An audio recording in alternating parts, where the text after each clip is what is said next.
vou ler na versão da NVI, tá?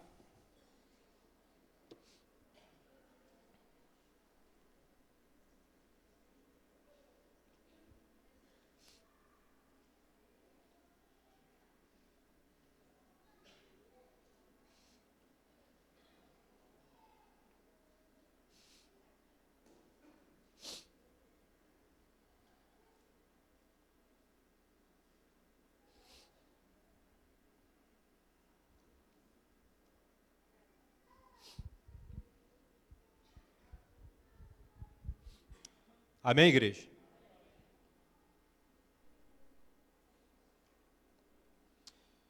Meus amados, este salmo, ele é um salmo de lamentação, apesar de ser chamado de um salmo didático, né? Um salmo no qual o salmista vai ensinar o povo de Israel, vai ensinar sobre Deus, alguma coisa sobre o homem, alguma coisa sobre Deus. E este salmo, a gente teve duas sequências, dois salmos assim que aparentemente eram tristes, mas eu não chego a falar isso não. A respeito do Salmo 37, a respeito do Salmo 37, que o pastor Fabrício trouxe a exposição, e o Salmo 73, que a pastora Marilene trouxe. Né? Este salmo, a princípio, eu mesmo achei, olha, esse salmo parece com os outros, aí estudando, parece não. Nem o 37 e o 73 parecem, apesar de falar que os ímpios são bem-sucedidos e o justo não. E o justo não é bem-sucedido como os ímpios. Né? É isso que o Salmo 37 fala, e o 73. No Salmo 37, o salmista, o Davi, né, ele escreve para a nação não se irar e nem ficar indignada. Não ir para vingança, algo assim, né, por causa do sucesso dos ímpios. Né? E o Senhor mostra o fim dos ímpios, que os ímpios serão julgados, né, e exterminados. O Salmo 73, o salmista, o Asaf, ele diz respeito à experiência pessoal dele de inveja. Ele fala que chegou a invejar. Se no Salmo 37, o salmista fala sobre a ira, olha, não fique irado nem indignado, o Salmo 73, o salmista fala, olha, cheguei a ter inveja, e diante de Deus fui como louco, né? E quando você para pensar e estudar esses Salmos 37 e 73, a situação do salmista não era ruim assim não. Né? Ele simplesmente não está no lugar onde o ímpio estava, né? Não estava no lugar onde o ímpio estava. O ímpio, segundo os padrões humanos, as criancinhas sem cochichar, que cochicho atrapalha. Meu ouvido é bom. Né? Segundo os padrões humanos, o ímpio era bem-sucedido e o justo não. E aí, no Salmo 37, o justo está indignado e irado, e no 73 ele inveja. E ele aprofunda nessas coisas. E este salmo que nós vamos ler hoje, este sim trata de sofrimento. Este sim vai falar de uma situação, né, negativa, e à primeira vista ele parece ser terrível, ele é muito pesado, ele seria um salmo evitado, né? Porque nós gostamos de deixar a Bíblia aberta, né? Salmo 23, Salmo 91, não é verdade? Deixar a Bíblia aberta no Salmo 88. Mas eu te digo o seguinte, para muitos cristãos, tanto do Antigo, aí no caso aí israelitas, né? Do Antigo Testamento, e cristãos agora, no ano aceitável do Senhor, desde a volta de Cristo para cá, a vinda de Cristo para cá, né? A encarnação. É a situação de muitos servos de Deus.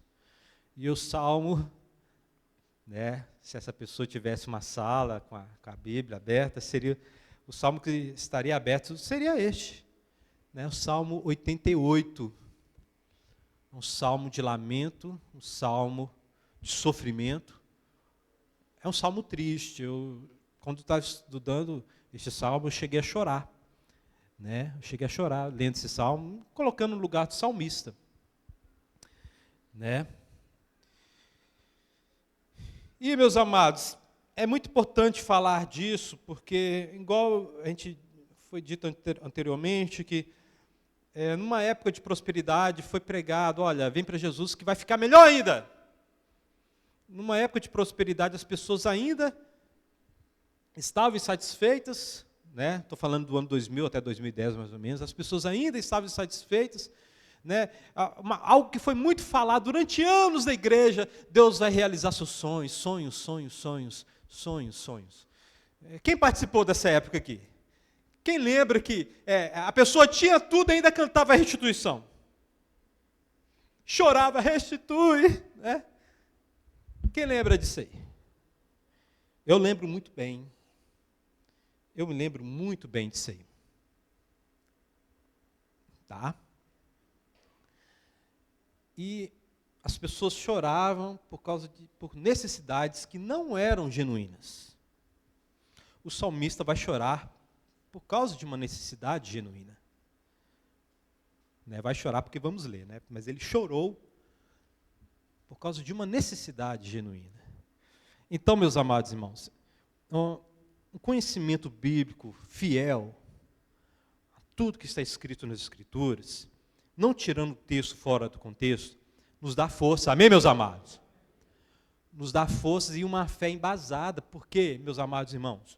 O sofrimento faz parte. Como diz eu acho que foi Tim Keller que disse, né? Inclusive ele morreu meses atrás.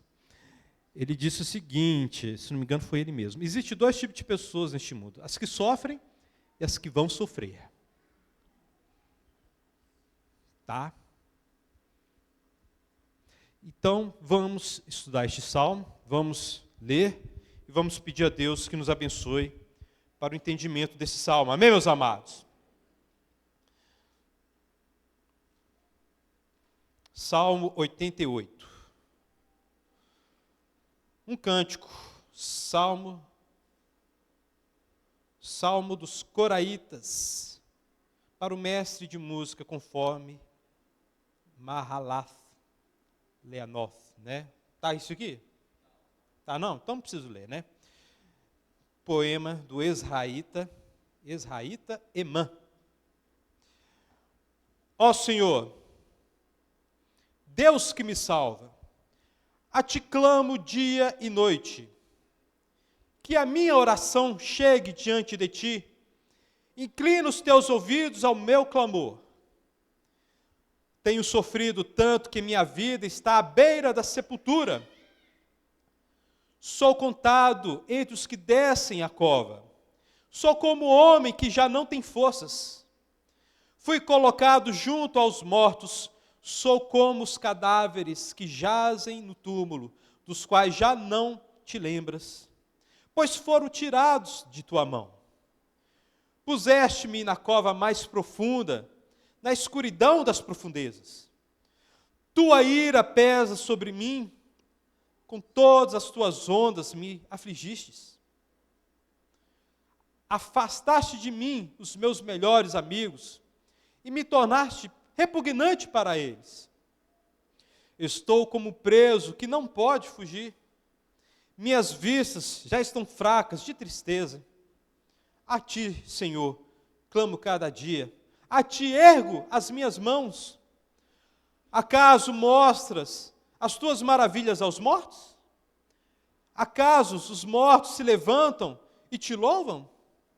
Será que o teu amor é anunciado no túmulo e a tua fidelidade no abismo da morte?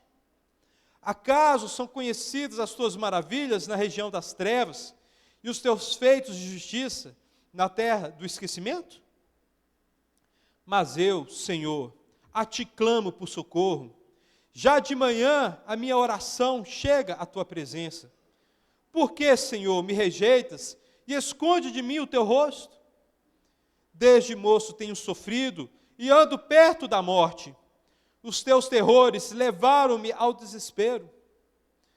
Sobre mim se abateu a tua ira. Os teus pavores que me causas me destruíram. Cercam-me o dia todo como uma inundação.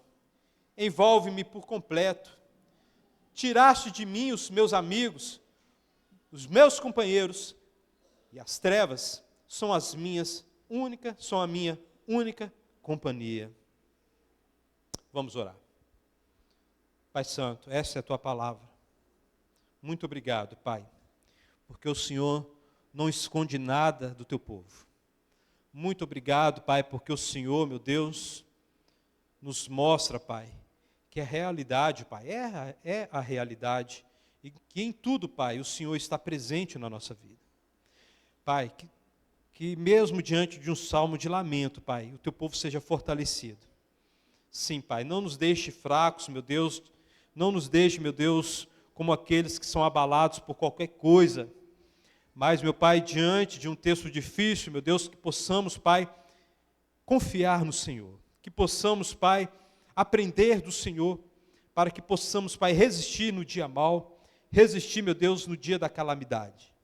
No nome de Jesus, Pai, que o Teu Santo Espírito esteja comigo, meu Deus, que vou trazer a Tua palavra, que o Teu Santo Espírito esteja sobre os meus irmãos, Pai, que vão ouvir a Tua palavra. E que, meu Deus, que todos nós, Pai, sejamos ouvintes e praticantes da Tua palavra, no nome de Jesus. Amém. Meu querido irmão, primeiro versículo aí. Ó Senhor, Deus que me salva, a Ti clamo dia e noite. Versículo 2 também. Que a minha oração chegue a Ti, inclina os Teus ouvidos ao meu clamor. O que o salmista demonstra aqui, meus amados irmãos? Ele começa este salmo falando o seguinte: olha, Senhor, é o Senhor que me salva. Eu confio em Ti. É o Senhor que tem poder de intervir na minha vida. O Senhor é o Deus que me salva. O Senhor é aquele que pode resolver. E eu clamo, Senhor, dia e noite. Ele clama, ou seja, não é uma oração qualquer. Clamor, meu querido irmão, é algo profundo, é algo, podemos dizer que temos aí um grau de desespero. Quando você falar, eu vou levantar um clamor, você tem que avaliar se é um pedido, um clamor, se é uma súplica. A Bíblia faz essa diferenciação. E aqui o salmista está dizendo o seguinte: a Ti, Senhor, busco de uma forma profunda, de dia e de noite. Que a minha oração chegue diante de Ti, inclina os Teus ouvidos ao meu clamor. O que ele está dizendo? Que esta oração, eu venho pedido ao Senhor, venho clamado ao Senhor de dia e de noite, mas que esta oração chega e que neste momento o Senhor não somente ouça da forma, o Senhor sabe de todas as coisas, amém, meus amados? Quando o ímpio ora, nós sabemos que toda a oração que é realmente recebida pelo Senhor, é a oração feita no nome de Jesus, amém? Amém? Mas mesmo a oração que Deus recebe, você ora e Deus recebe por causa de Jesus, amém? não significa que Deus vai responder esta oração. E o salmista pede aqui no versículo 2 que Deus responda. Inclina os teus ouvidos, né? Ele está pedindo, Deus, atenda a minha oração, de forma especial. Né? Que esta oração chegue diante do Senhor e que o Senhor incline os ouvidos para a minha oração. Até agora, meus amados, o que eu vejo aqui? Eu vejo confiança, fé, esperança. Amém, meus amados? E vocês vão ver que isso é importante por quê? Por causa do restante. Versículo 3. Aqui começa o lamento. O salmista, nesta oração, que é um cântico, né, vai colocar a sua situação diante de Deus. Versículo 3. Tenho sofrido tanto que a minha vida está à beira da sepultura. O sofrimento dele é tão profundo que ele está perto da morte.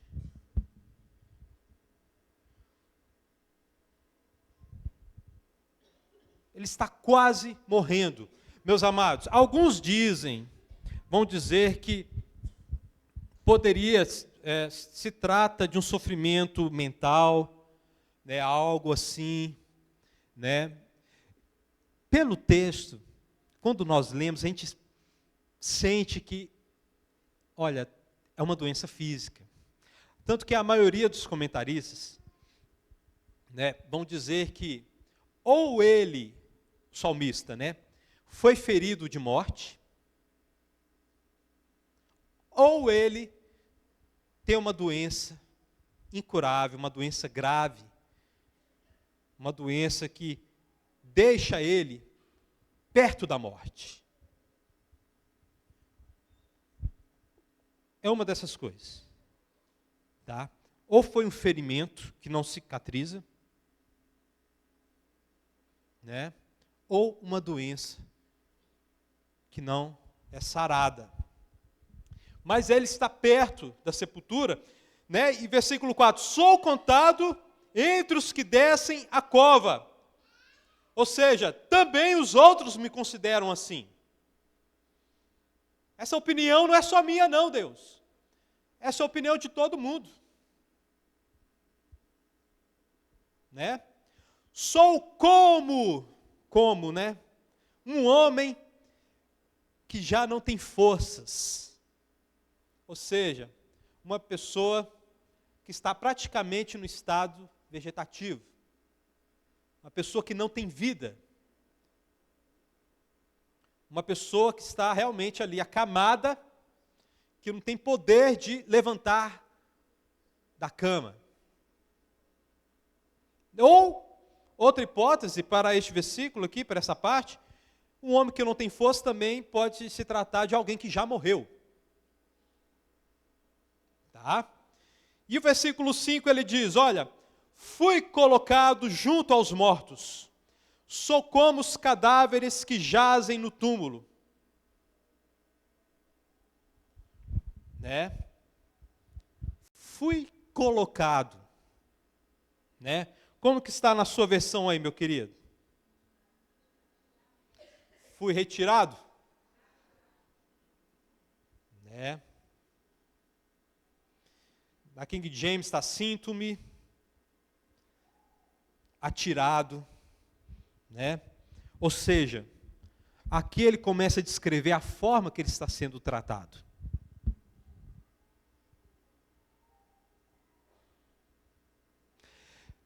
Né? A maioria dos comentaristas vão dizer que, olha, parece muito com a situação do leproso. O leproso, o Senhor, né, quando ele deu suas leis para Moisés, ele diz o seguinte, olha Moisés, as pessoas que tiverem lepra, elas devem ser tiradas do meio do povo, e viverem numa comunidade separada. Né? E ali as pessoas os parentes devem levar os alimentos, devem levar, né, as roupas, né? E eles devem ficar longe das pessoas, porque senão eles vão contaminar todos. Foi essa a ordem de Deus para Moisés, né? E Moisés passa esta ordem para o povo. Eu acho difícil ser lepra aqui, porque o salmista está reclamando de solidão. Vocês vão ver mais para frente. Né? Então, mais provavelmente, né? Provavelmente, se trata de uma ferida ou uma doença que não era contagiosa. Tá? Porque o leproso, apesar dele ser retirado, né, ele vivia com outras pessoas. Né? Mas pode ser também.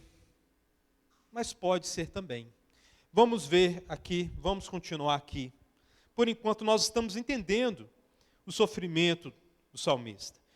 Parte B do versículo 5. Dos quais já não te lembras, pois foram tirados da tua mão.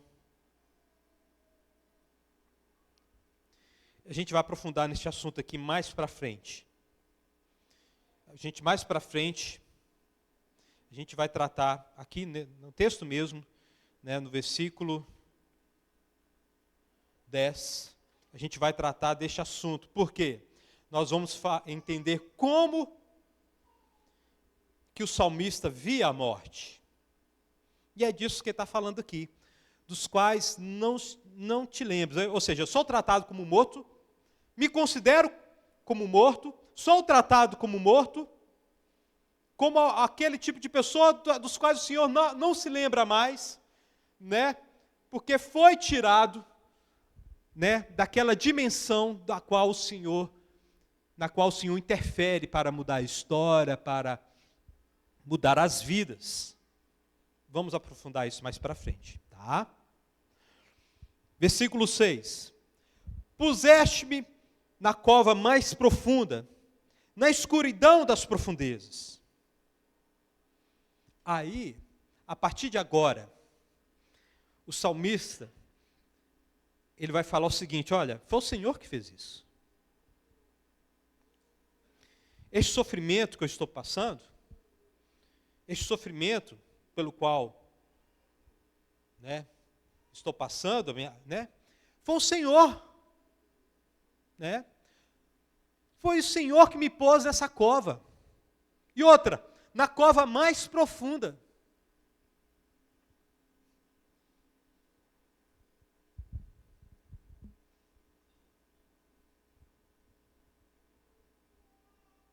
Aqui ele está falando da solidão dele. Aqui está falando da rejeição dele. Entendeu? Da cova mais profunda, ou seja, né? Entre os vivos, né? Uma cova mais profunda diz respeito ao quê? Entre os vivos, eu sou o que menos recebe atenção. Eu sou o que menos interage aí, ou seja, na cova mais profunda. Né? Ele não está morto ainda, lógico, mas, né, a vida dele está ruim, tão ruim que ele compara a vida dele como se estivesse na cova mais profunda, separado até dos mortos. Mais esquecido, até mesmo mais que os mortos. Na perspectiva dele de estar vivo e ser deixado de lado. E ele diz: foi o Senhor que fez isso. O Senhor me colocou na escuridão das profundezas. E aí no versículo 7, tua ira pesa sobre mim, com todas as tuas ondas me afligiste. aqui, este versículo aqui, meus amados, ele nos traz uma informação aqui que é interessante. E a partir daqui a gente só pode especular se foi uma consequência de pecado. A tua ira pesa sobre mim. Né? A tua ira, Deus, está pesando sobre mim. Provavelmente foi uma consequência de pecado, ou simplesmente aquela visão, né, que agora para nós está mais clara, né, o cenário para nós está mais claro, que, olha,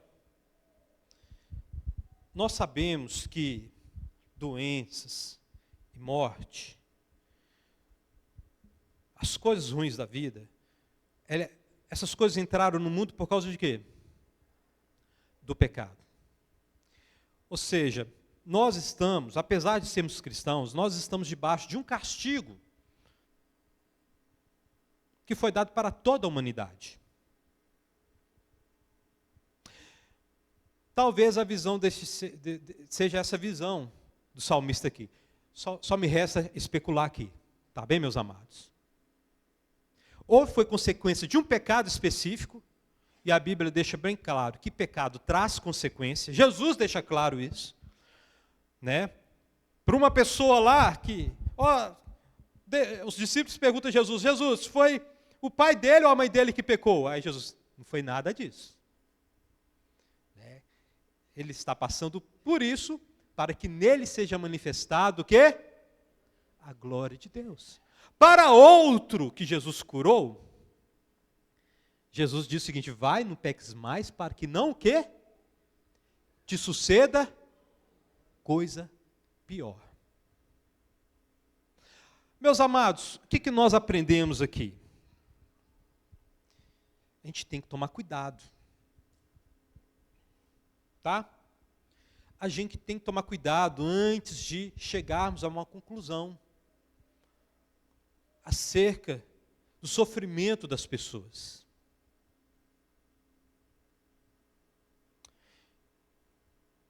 A primeira conclusão que as pessoas hoje chegam sobre o sofrimento alheio de um crente, ele vai falar o seguinte, falta de fé. Falta de fé. E aí o sofrimento persiste, aí as pessoas começam a especular. Será que é pecado? Meu querido, não existe nada pior numa comunidade do que especulação. Porque a especulação ela não fica só dentro do coração. A especulação, meu querido, ela vira um burburinho no meio do povo. Tá? Jó foi vítima disso, e apesar de que Jó não foi vítima de especulação, mas de um julgamento errado sobre o sofrimento dele. Os amigos de Jó chegaram à conclusão, 3 amigos de Jó chegaram à conclusão, olha, pecado, você tem que se arrepender. Entendeu? Você tem que se arrepender. E o outro amigo de Jó diz o seguinte, não, Deus é soberano e Ele faz o que Ele quiser. 3 amigos de Jó falam o seguinte, olha, Jó, sei lá o quê, Deus é poderoso, Deus é digno, e o homem não presta, e o homem, até aí tudo bem, o homem, se você ler a fala dos amigos de Jó, você vai ver, não, tá certo, até um certo ponto. Quando diz o quê? Eles dizem que aquele sofrimento de Jó foi como uma consequência direta de pecado. E aí, meu querido, Deus tomou isso como ofensa ao próprio nome dele e disse para Jó, Jó, vá lá e preste um sacrifício pelos seus amigos, porque eles falaram mal de mim. O amigo de Jó que colocou o sofrimento de Jó na conta da soberania de Deus, ele falou tudo que os amigos de Jó falou. Deus é soberano, Deus é justo, e o homem é pecador, tá. Mas ele falava o seguinte, olha, não está escrito com essas palavras, mas ele passava a seguinte mensagem: Deus é soberano e faz o que Ele quiser. Este amigo de Jó, Deus aprovou o discurso dele, não pecou contra Deus, não. Este salmista aqui chegou à conclusão seguinte, olha, é a ira de Deus. Agora eu, Glaico, não sei te falar o que estava na cabeça do salmista. Se é a ira por causa de um pecado específico traz a ira e o castigo de Deus, tá? Para a correção, para o salvo, amém, meus amados? Glória a Deus. Ou as coisas da vida que pode acontecer com o ser humano, que também podemos chamar de ira de Deus. Porque o homem pecou no Éden. E por isso, meus amados, crente, descrente, você vai ver crente fiel, meu querido, há 5 Jesus morrendo de acidente de carro, morrendo de doença, tá? Você vai ver, não tem jeito. Deus é soberano e Ele faz o que Ele quiser. Você continua confiando e se alegrando em Deus? Amém, meus amados? Mas eu não sei te dizer o que ele quer dizer com essa ira aqui. Pode ser as duas situações. E aí ele fala o seguinte: as tuas ondas me afligiste, né? Ou seja, pode ser ondas de dor, ondas de sofrimento, ou sofrimento gradual que foi crescendo, que ele chama de ondas, né?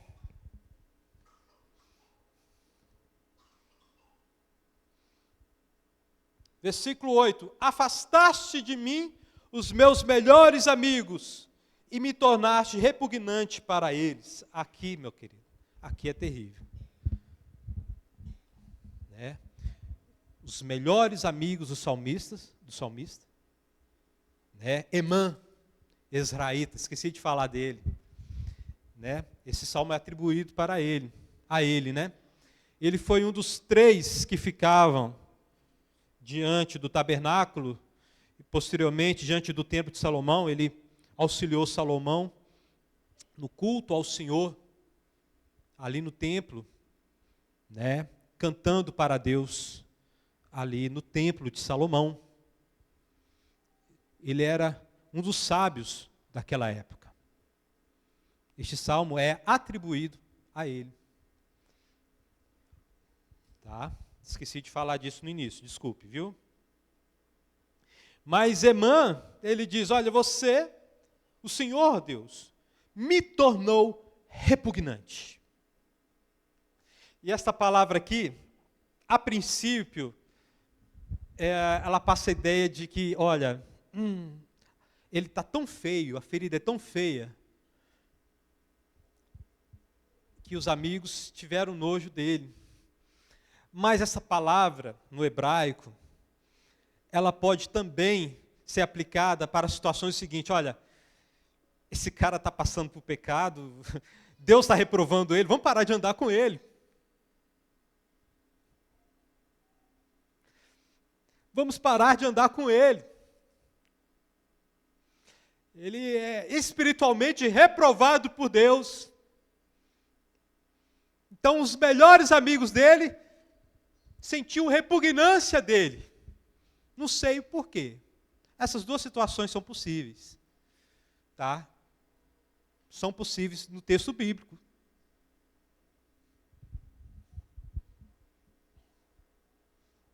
Né? Falta detalhes, mais detalhes da vida deste homem, né? No livro de 1º, 2º Reis, 1º e 2º Crônicas. Né? Alguns salmos de Davi a gente consegue ter, né, mais exatidão e aprofundar um pouquinho mais. Mas podemos ficar com essa repugnância aqui, como que simplesmente o seguinte: ele foi abandonado pelos melhores amigos. Ele foi deixado de lado. E ele coloca na conta de Deus. Foi o Senhor que fez isso.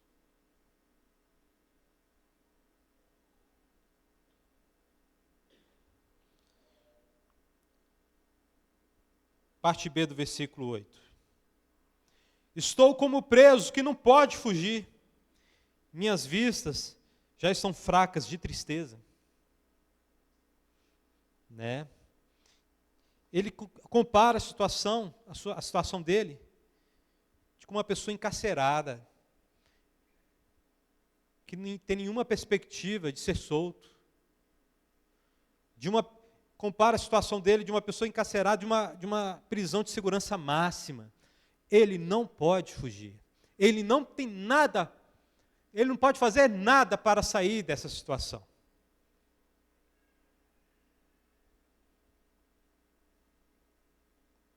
Ele está como preso. E as vistas dele, né, já estão fracas de tanta tristeza. Aqui a gente pode sim ver um quadro de depressão. Tá? Cuidado a falar de depressão na Bíblia, porque segundo a própria definição do mundo, depressão é uma tristeza que perdura. Não é uma tristeza que dura uma semana. Depressão é algo que dura bastante tempo. Então, diante disso, você não pode falar que Elias entrou em depressão, e nem que Jesus entrou em depressão. Tá? Já este salmista aqui, você pode especular. É a possibilidade aqui. Tá? Por quê? Porque o sofrimento tanto de Elias, com a tristeza dele, quanto de Jesus, durou um certo tempo, e um tempo limitado. Amém, igreja? Mas não podemos ignorar que foi uma tristeza profunda, principalmente a de Jesus. Foi tão profunda, foi algo tão pontual e tão intenso que ele suou, né, sangue. E a de Elias também. Né? Perdeu a vontade de comer, perdeu a vontade, né, aquela coisa toda. Foi um sofrimento profundo. Agora, depressão é outra coisa. É algo que dura um certo tempo. Talvez este salmista, né, passou pela depressão. Né? Minhas vistas já estão fracas de tristeza.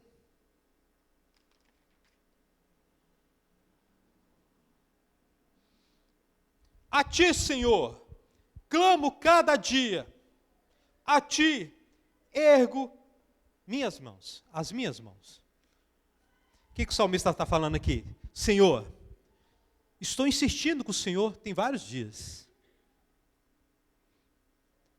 Eu confio em Ti. É o Senhor que pode intervir na minha vida. Tudo que Ele disse no primeiro versículo, Ele está fazendo de novo aqui, mas só que falando o seguinte, temos uma informação nova. Ele está orando muito, todos os dias, pedindo ao Senhor, me abençoe, me tire dessa situação, me tire dessa tristeza, me tire dessa solidão, me tire desse sofrimento aqui físico.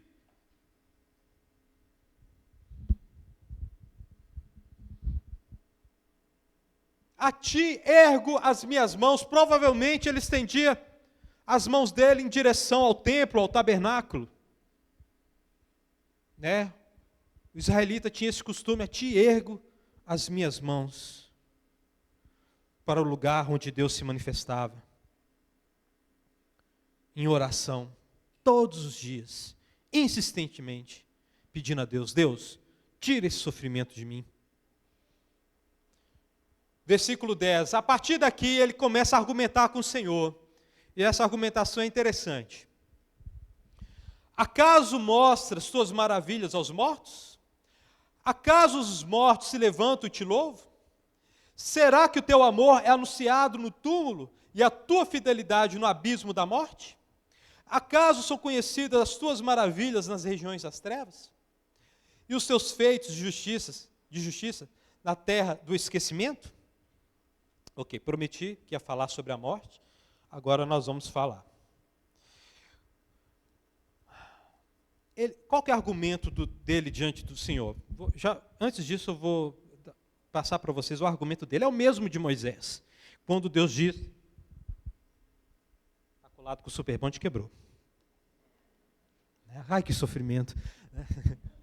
Brincadeira.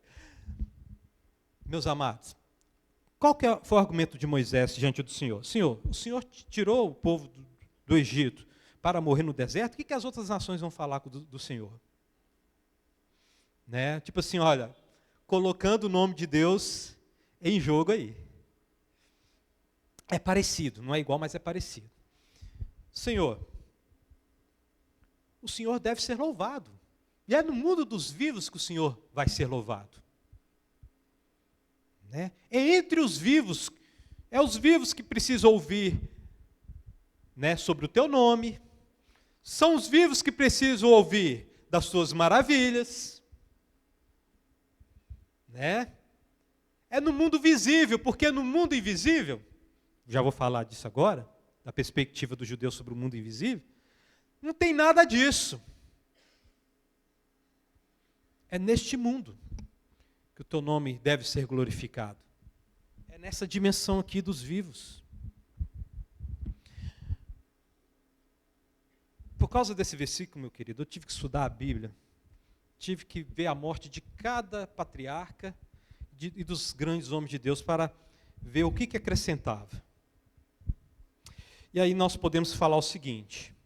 Você vai ouvir por aí afora que, para os judeus, os israelitas, antes da vinda de Cristo, antes de alguns livros proféticos, e alguns livros proféticos vão falar da ressurreição, e vão dar algumas informações a mais, mas temos que pegar a perspectiva desse salmista aqui, o que ele conhecia de Deus e qual que era a Bíblia dele. Então a gente tem que pegar aquilo que foi escrito até a vida dele. Amém, meus amados?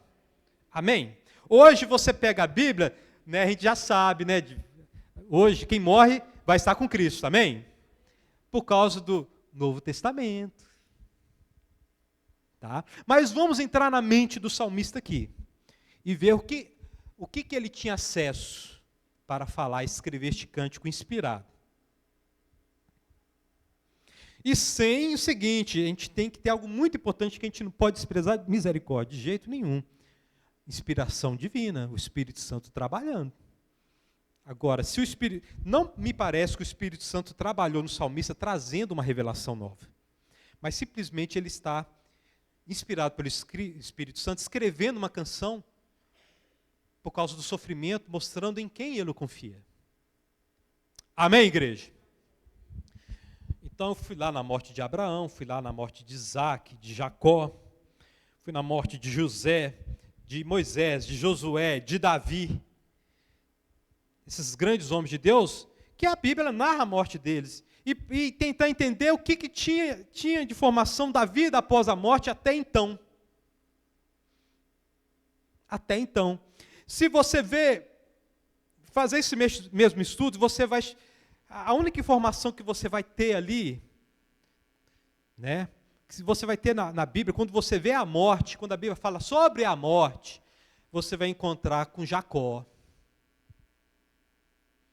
Jacó morreu no Egito. Porque antes, quando Sara morre, por exemplo, Sara morre e Abraão vai lá e compra uma caverna para ela, para ali enterrar Sara. E Abraão é enterrado juntamente com Sara. Isaac também, Rebeca também. Né? Jacó vai passar um tempo na casa de Labão. Na volta, quando ele volta para a terra, quem é que morre no caminho? Raquel morre. E ele enterra ela no caminho. Né? Ele enterra ela no caminho. Mas Jacó, ele morre no Egito. E está lá no texto. Quando Jacó morreu, ele se reuniu com seus antepassados. Então, logo já vem na nossa mente, aí a gente pega a parábola não, né? Alguns falam parábola. A fala de Jesus da morte, na antiga aliança ainda, falando do seio de Abraão. Então, o que a Bíblia deixa aparecer, né? Na antiga aliança, nem naquilo que o salmista tem acesso não, mas na antiga aliança, é que as pessoas morriam e iam para o lugar onde não existia obras, não existia nada, mas era um lugar chamado lugar de descanso. E Jacó tinha, o escritor de Gênesis, Moisés, tinha esse entendimento, porque foi Moisés que escreveu. Jacó morreu e se reuniu com seus antepassados. Meus queridos, muitos dias depois, ele foi levado por José, uma grande comitiva, até a caverna que foi enterrado Sara, Abraão, né? Muitos quilômetros de distância, daqui no Rio de Janeiro, meu querido. A pé, mais ou menos, por aí. Caminhando, uma grande comitiva, né? E vai lá e enterra Jacó, juntamente com Abraão e Isaac. Tá? Mas o texto, assim quando ele morre, o texto registra, Abraão se reuniu com seus antepassados, ou seja, se reuniu com Isaac e Abraão. Glória a Deus, igreja. Lá em Isaías, se não me engano, capítulo 15, escapou aqui agora, estava na memória, escapou, mas provavelmente 15. O próprio profeta Isaías fala, na morte não tem obras. Na morte não existe nenhuma obra. Contudo, não podemos falar, através de texto, por exemplo, que muitos falam por aí, que na morte a pessoa não está consciente. Mas na morte não existe, meu querido, pregação. Na morte não existe, né, nenhum labor. Na morte existe descanso, na perspectiva do Antigo Testamento, até Cristo ser crucificado. A partir do momento que Cristo é crucificado e ressurge, glória a Deus, igreja, Paulo coloca a morte como algo superior a esta vida aqui. Morrer agora é estar com Cristo. Mas ele coloca a ressurreição como algo superior. A morte para nós é superior a essa vida, amém, meus amados? Mas existe algo superior ao morrer e estar com Cristo. É ressuscitar e estar com Cristo. Glória a Deus, igreja. Mas o salmista está dizendo o seguinte, no entendimento de morte que ele tinha, ou seja, ó, Senhor, o teu nome não vai ser anunciado, o Senhor não vai ser louvado, o Senhor não vai mais interagir, ou seja, a situação está definida, a pessoa está morta, está naquele lugar de vazio e de descanso. Está entendendo? Agora vai ser duro enxergar, né?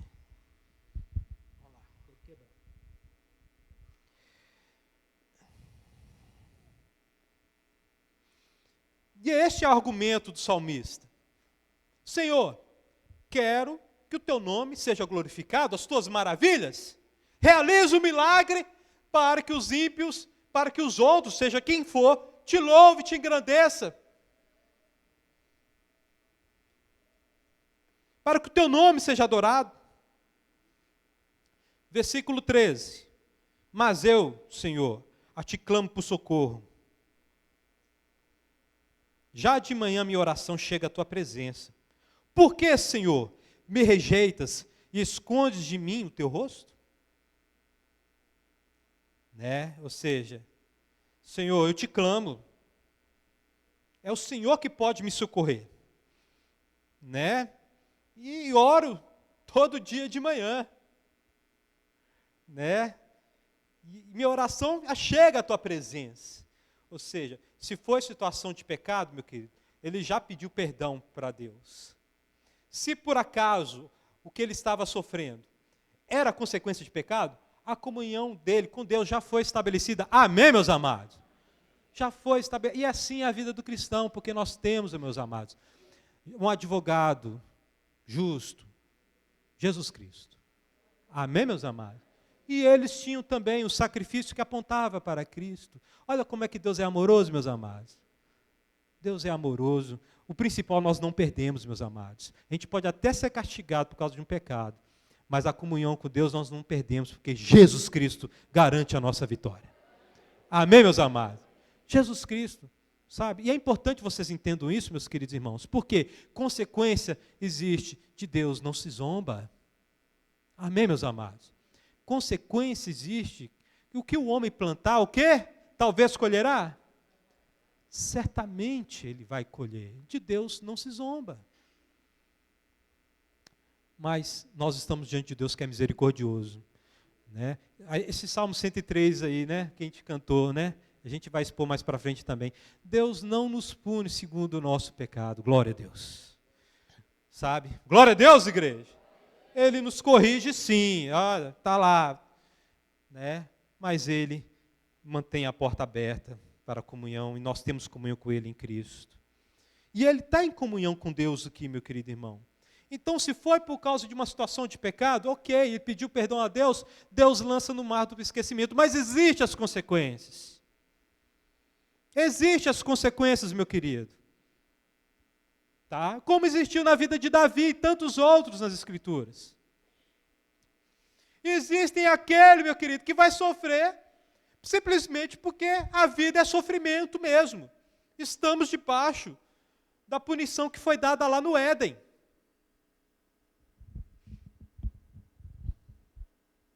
E aí ele fala, por que rejeitas? Por que o Senhor esconde de mim o teu rosto? E o que ele está dizendo? Por que o Senhor não responde, não atende o meu pedido? Ele não está falando de comunhão. Ele está falando da oração dele ser atendida, o pedido dele ser atendido. Amém, igreja? Porque para o pecado Deus já tinha dado para o salmista, né, a solução para o pecado. E qual que era a solução para o pecado? Reconhecer que é pecador, coração contrito e quebrantado, e ir lá apresentar um animal para o sacerdote. Ele era um levita, né, provavelmente um sacerdote. Apresentava lá para o sacerdote, aqui a oferta para o meu pecado, e Deus perdoava. Da mesma forma que hoje nós, né, nos quebrantamos diante de Deus, pedimos perdão, e em nome de Cristo somos perdoados, amém, meus amados? E participamos da ceia simplesmente como símbolo que nós temos comunhão com Deus, porque Jesus Cristo é o Cordeiro de Deus que tirou os nossos pecados.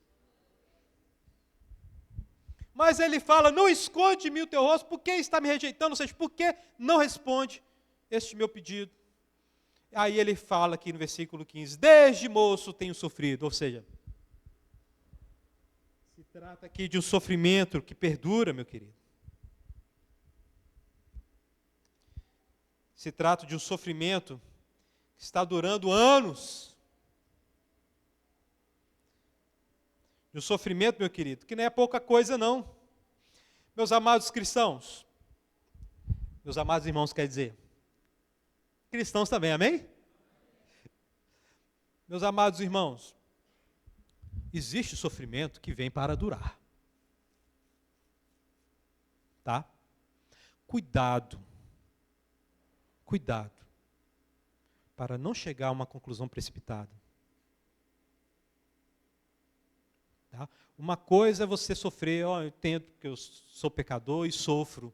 Realmente, né, pequei no Éden, né, estava lá em Adão, pequei. E outra, sou pecador e sofro. Né? Ou seja, pode ser consequência sim de um pecado. Né?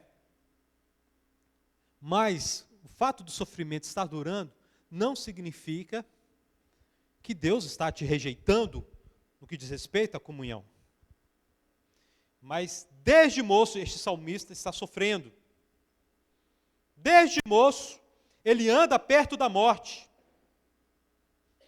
Desde moço, Deus está afligindo ele por causa de alguma consequência de pecado ou da vida mesmo. Coloca na conta de Deus isso. Né? E ele repete, sobre mim se abateu a tua ira. os teus pavores que me causas me destruíram. Ou seja, está colocando na conta de Deus novamente o sofrimento dele. Não vou repetir isso, já falei sobre isso. Cerco-me o dia todo como uma inundação, envolve-me por completo. Ou seja, o sofrimento que dura desde a juventude, é um sofrimento do qual ele, o dia todo, tem que encarar isso. E aí ele finaliza: tiraste de mim os meus amigos e os meus companheiros. Repete novamente o lamento dele. Solidão, colocando na conta de Deus essa solidão e o sofrimento dele. As trevas são a minha única companhia. A solidão. A solidão é a única companhia dele. Meus amados irmãos, esse salmo termina assim. Provavelmente porque se trata de uma oração que ainda não foi respondida, não tinha sido respondida. E não sabemos se Deus respondeu a oração dele. Se trata de Amã, o israelita, e se ele sofre desde a juventude, e ele se tornou alguém que estava lá no templo, louvando a Deus, se tratar dele mesmo, este salmo, Deus resolveu a situação dele, Deus atendeu a oração dele. Mas este salmista, meu querido, algumas pessoas sofreram a vida toda. Este salmista, se foi mãe, se a ordem, a linha do tempo estiver correta mesmo, no meu pensamento aqui, e ele foi para o templo louvar ao Senhor, ou simplesmente ele colocou essa música lá para ser louvada diante do Senhor, ser cantada diante de Deus, essa oração ser cantada diante de Deus para o ensino de Israel, e no tempo que ele levou essa música, essa canção, este salmo, ele já estava restabelecido e ele levou este salmo para ser cantado, para ensinar o povo de Deus a como sofrer. Então temos muitas situações aqui para falarmos sobre o fim deste salmista. Sobre o fim dele. Ou podemos falar que também ele sofre desde a juventude, mas foi algo que foi descoberto depois e ele foi retirado lá do templo. Podemos especular, podemos só especular que fim levou este salmista. Mas podemos falar com certeza, existem orações, existem pedidos, existem sofrimentos que vão durar uma vida toda.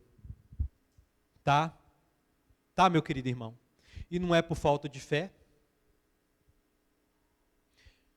E não é porque a pessoa está fora da comunhão com Deus. Pode ser consequência de pecado. Pode ser consequência de pecado. Pode não ser. Meu querido, se você é uma pessoa que assiste o sofrimento alheio, pare de especular. Você não sabe de nada. Eu não sei de nada. Sabe? Existe tanta coisa, meu querido. Existe hoje, por exemplo, o Evangelho da Prosperidade, trem de batalha espiritual, o trem meio confuso aí. Primeiro chegaram para mim, Glauco, você tem que acreditar e determinar que seu pai vai ser curado. Para depois chegar para mim, Glauco, vocês têm que reunir a família e liberar o seu pai. As mesmas pessoas falam isso. Trem doido, hein? Um vai dar certo, 50%. 50% um para a morte, 50% para a cura. Foge desse tipo de gente, tá, meu querido? Confie no Senhor e tenha a sua experiência com o Senhor. Você pode sim conversar com alguém mais experiente, que tem mais conhecimento bíblico, que vai mostrar essas coisas para você, mostrar a soberania de Deus, mostrar que em Cristo nós já temos a principal das vitórias. Amém, igreja? Mas foge, sabe? Tem gente que vai te deixar doido, meu querido. Tem gente que vai te lançar no mundo da dúvida, sabe? Que vai te lançar no mundo daqueles que são crentes de segunda e terceira categoria, por causa do seu sofrimento. Ah, meu querido, tantos homens de Deus sofreram muito. Quem já assistiu aqui, Quem já leu o livro O Peregrino? Foi Bunyan que escreveu. Vai ler sobre Bunyan. Charles Spurgeon e tantos outros, Calvino, Paulo. Vai ler sobre os apóstolos. Vai ler sobre Jó. Ah, mas Jó, Deus restituiu, meu querido. Ah, meu querido, se você é pai, se você é mãe, você sabe que Deus não substitui filhos, a não ser que ele ressuscite. Hã? Deus não restituiu os 7 filhos de Jó, deu outros. Tá? Cuidado. Algumas aplicações rapidamente aqui. Agora.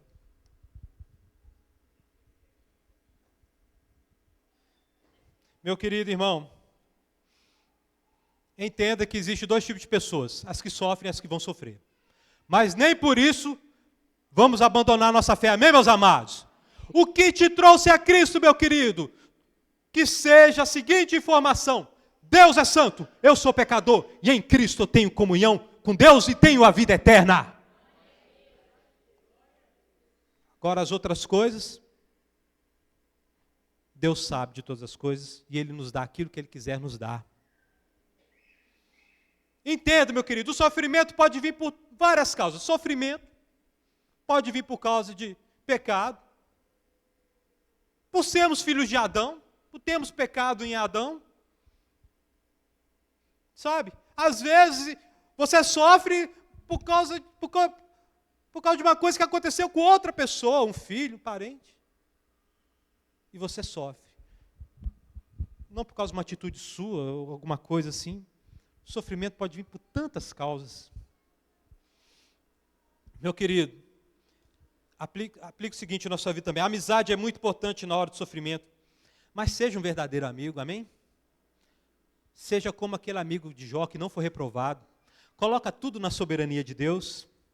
Se alguém te perguntar, por que fulano de tal está sofrendo? Fala, Deus sabe de todas as coisas.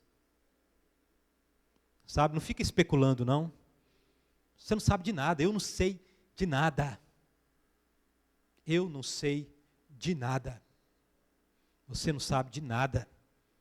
E não tem algo que acaba com a comunidade, que começa a corroer um relacionamento do que especulação. Se tem dúvida, vá lá e pergunte.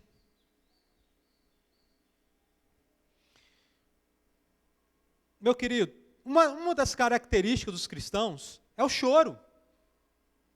E quando Jesus diz o seguinte, bem-aventurados que choram, ou seja, ele está dando as características do cristão.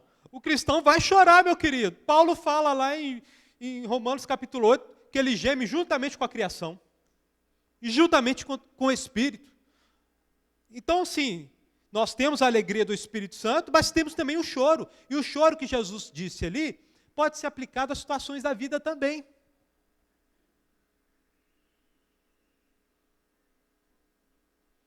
Faz parte. Quando Jesus Cristo voltar, Ele vai enxugar dos nossos olhos toda a lágrima, amém? Ou seja, existem lágrimas, mesmo para o salvo, aqui nesta vida.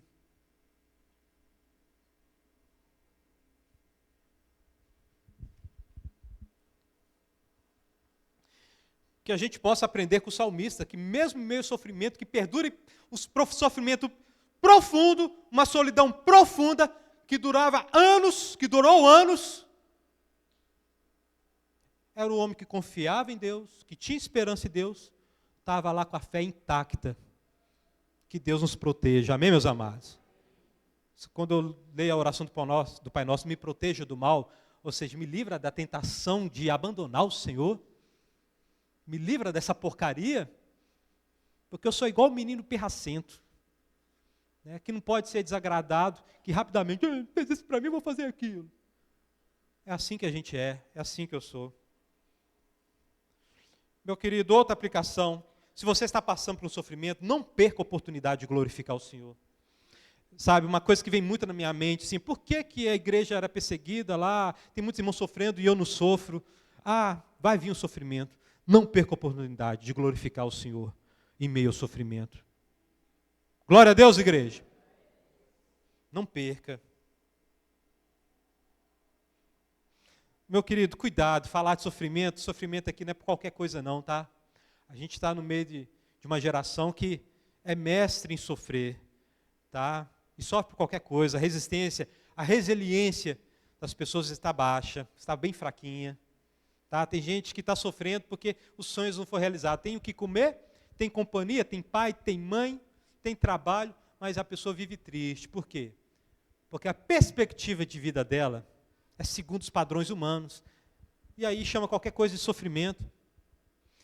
Às vezes a pessoa está sofrendo hoje por causa de coisas que ela está plantando hoje. E de coisas que ela plantou no passado, mas que ela pode parar e mudar a história hoje. Mas ela quer se vitimizar, porque hoje, meu querido, o que o mundo faz aí é arrumar vítima para tudo quanto é situação. Você é uma vítima, você é a vítima, você é minoria, você é isso. Para com isso. Argumente com o Senhor, como fez Moisés, como fez o salmista. Argumente com Deus, meu querido irmão. Não é pecado, não. Tá? Argumentar com temor e tremor no coração. Né? Qual foi a argumentação do salmista? Senhor, o seu nome tem que ser louvado aqui no meio dos vivos. Né? O teu nome vai ser glorificado lá no meio dos mortos? Não, lá já está tudo resolvido. Última aplicação. Permaneça fiel ao Senhor, mesmo, né, se Ele disser não para o seu pedido. Glória a Deus, igreja. Mesmo diante de um sofrimento genuíno, o Senhor costuma falar não, tá? Ele costuma falar não. Você deve entender o seguinte, que o irmãozinho da igreja perseguida lá na Nigéria está orando para Deus tratar do dentinho podre da filha dele, tá? E pelo que você tem orado? Ele está orando para Deus proteger a mulher dele quando sai na rua, não deixar ela ser sequestrada. Pelo que você tem orado? Meu querido irmão, a nossa confiança deve estar apenas na vida eterna. Paulo passou por um momento assim, lá em segunda carta aos Coríntios, se não me engano, capítulo 1, capítulo 2. Ele diz o seguinte: olha, a tribulação foi tanta que eu cheguei a desesperar da própria vida, mas isso foi bom ter isso acontecido, para que eu confie somente em Deus, que ressuscita os mortos. Ou seja, para que eu fique somente com isso aqui, olha, Deus já resolveu o principal problema que eu tinha. Ele me deu a vida eterna. Glória a Deus, igreja. Fique de pé no nome de Jesus.